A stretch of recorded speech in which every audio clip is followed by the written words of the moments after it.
Hello, hi guys. Hari ni kita buat buku isi pada.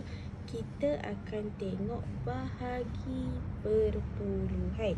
Okey, untuk bahagi perpuluhan, bahagi kita akan gerak titik perpuluhan ke sebelah kiri.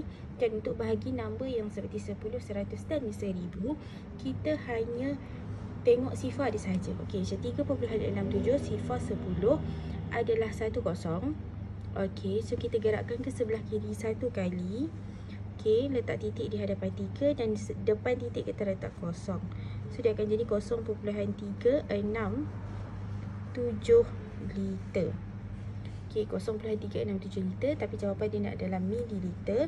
So liter nak ke mililiter, kita kena darab 1000. Darab 1000 operasi darab.